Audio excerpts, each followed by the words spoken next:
Hello guys! Hello para to sa lahat ng Cancer. Cancer, welcome dito sa aking channel, Kapalaran 888. Welcome. Alamin natin kung anong messages, vibration, gabay energy para sa lahat.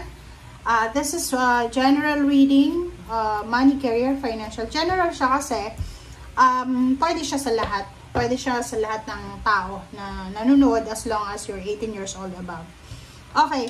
A woman holding a heart, 4th chakra, Archangel Raphael. So, Cancer, sinasabi ng Baraseo dito na sa usaping relationship, yung hinahanap natin dito pera, pero yung pumasok sa'yo is relationship. Tingnan natin kung bakit. So, yung 44 mo na to, it's a woman holding a heart. Maybe isa kang babaeng Cancer. And hindi ka makamove on sa like for example, sa trabaho mo, or sa kung ano man yan na ginagawa mo sa buhay, just because of pain and heartaches. Like for example, hindi ka makamove on sa nalugi mong business, because of, halimbawa, yung mga taong nanloko sa'yo, nang scam sa'yo. Hindi ka makamove on sa next project mo kasi hindi ka pa rin nakaka-move on doon sa past project mo. Parang ganun. So, paki-comment nga sa comment section if you resonated dyan. But nandito si 4th chakra, Archangel Raphael, na sinasabi sa'yo, huwag kang mag-alala kasi you are protected, you are guided ni Archangel Raphael. So, if ever lang na medyo nakakaranas ka ng panloloko, pang-scam, or yung parang hypnotism, lalo na sa pera, kailangan mong tawagin, invoke Archangel Raphael para bigyan ka ng liwanag, bigyan ka ng clarity, or elimination or guidance, lalo na sa panahon ng test. Yun, panahon yun ng test. O, diba? Moving on, no?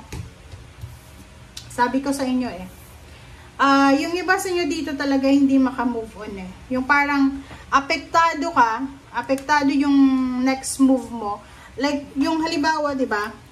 During pandemic, maraming mga tao yung nawala ng negosyo, and marami sa kanila na depressed, parang gano'n, because hindi nila inasahan yun. So, yung energy mo na to is parang gano'n yung energy na dahil sa mga panloloko, dahil sa mga panggagancho, sa mga scammer, sa mga nangutang na hindi nagbayad, hindi ka makamove on. Parang, tawag dito, yung nandun ka pa sa past mo, hindi ka pa makapasok-pasok doon sa pinto ng future kasi hindi ka pa makamove on. Kaya nga sinasabi sa'yo dito ng moving on, number 6, na kailangan mo nang mag-move on.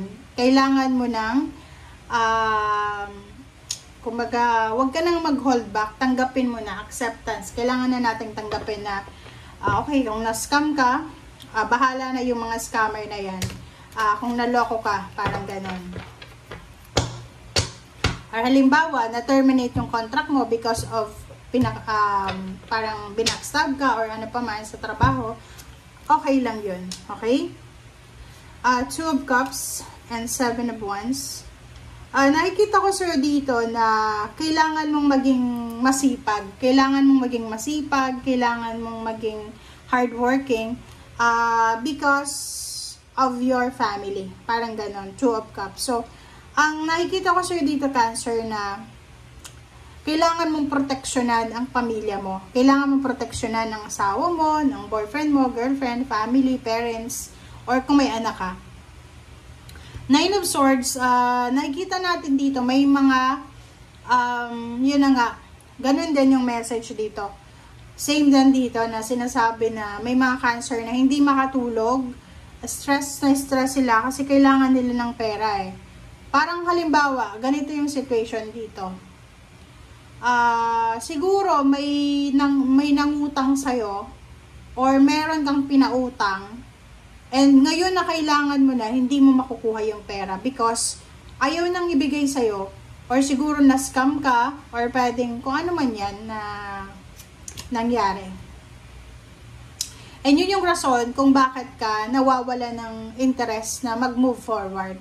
Etong Ace of Wands, sinasabi ng Baraseo na kailangan mong maging excited ulit. Kailangan, like halimbawa, kung maraming nangyari sa buhay mo na hindi pumabor sa kagustuhan mo, Yung marami kang ini-expect, diba? So, kaya nga sinasabi ko sa'yo, Cancer, for the last readings, na iwasan mo yung sobrang expectation. Kasi the more na mag-expect ka ng outcome, the more na magtatagal yung outcome na yan. So, just let go, let God, and move on. Ace of Wands, sinasabi ng Ace of Wands sa'yo na kailangan mo ulit na maging excited. Okay? Kung dinaanan ka ng bagyo, dinaanan ka ng problema, bumangon ka. Okay? Bumangon ka sa Nine of Swords na yan kasi sa kasalukuyan, maybe you cannot sleep, may insomnia, may depression, anxiety, namang problema ka na kasi kailangan mo na kailangan mo yung perang yun. Parang alam mo yung feeling na akala mo may pera ka sa bangko or akala mo may pera ka, may investment ka, pero naloko ka pala. So, Ace of Wands, sinasabi ng baraha, bumangon ka dyan. Okay? And Nine of Cups, isipin mo na may pamilya ka, may pamilyang umaasa sa'yo. So, pag ikaw yung maging mahina, makikita ka ng mga anak mo, ng pamilya mo na mahina ka, parang mawawalan din sila ng tiwala sa'yo, parang ganun. Okay, so yun, Three of Wands and the Star. So, sinasabi ng bara sa'yo dito, may mga Cancer din na posibleng naghihintay sila. They are waiting for the breakthrough. They are waiting for the right time. Yun nga sa outcome. Sabi ko nga sa'yo, Cancer, nandito tayo sa mundo para araw-araw natin ma-experience yung life lesson. May journey yun everyday. Pero hindi ka dapat masyadong nakafocus para sa future. Kasi yung future is, hindi yan para sa lahat. Diba? Sinasabi ng bara na just live in the moment. Just take care of yourself in the moment situation. Moment lang tayo. Live in the moment lang. Okay? Sa kasalukuyan lang tayo. Huwag tayong masyadong nakafocus sa past, nakafocus sa future, kasi wala tayong control doon. So, yung pangarap mo na yan, naghihintay ka ng pangarap mo, naghihintay ka na matupad yung pangarap mo, ganyan, ganito. Paano mo mai-enjoy yung kasalukuyan mong sitwasyon kung masyado kang nakafocus sa pangarap mo? Diba? The World card. Sinasabi ng bara sa'yo dito, diba? So, may mga Cancer dito na, kumbaga, ang taas-taas ng expectation nyo para sa future. Mayroon dito na Cancer na maybe you are a parent, 'di ba? May parent ditong Cancer na masyado kang nag-i-expect para sa anak mo. Huwag kang masyadong mag-i-expect. Gawin mo lang yung obligasyon mo para sa anak mo. Like pag-aralin sila, i-provide yung basic needs, pero hindi tayo dapat nag-i-expect na kung ano-ano galing sa kanila.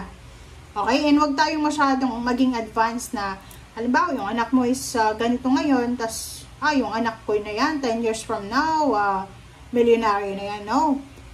Wala tayong control Kaya nga yung Three of Wands dito, manatili tayong maghihintay niyan. Yung the Star na yan, nakadepende yan sa universe. The World card, ganun din. So, accomplishment na yan, depende din yan. So, sinasabi ng bara sa'yo na you don't have to parang maging advanced, diba? Kailangan mong yung Eight of Cups kasi may choice and option naman tayo May choice and option tayo na mamuhay sa kasalukuyan or mamuhay tayo ng unrealistic. Okay? Napakahirap ng reading mo sa ngayon kasi kung makikita mo, yung pera dito is connected sa emotion mo. Masyado kang emotional sa ngayon. So, hindi natin masyadong nakikita kung ano talaga yung gustong ipahiwatig mo or ng baraha sa'yo. Five of Wands and then Two of Swords, the Lovers. Ganun din, water sign, Pisces, Scorpion, Cancer. Lahat kayo na water sign. Mayroon kayong mga problema na sa relationship na apektado yung pera. Or maybe may iba sa inyo dyan, Cancer, na yun, dahil sa problema sa pera, may mag-asawa dito.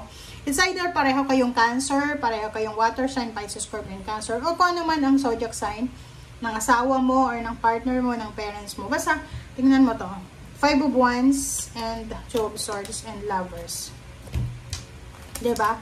Ang tatlong barahang to ay nagsasabi na sobrang pag-aaway to eh, 'di ba? Nag-aaway-away yung mag-asawa, magmagulang, magkapatid because of money.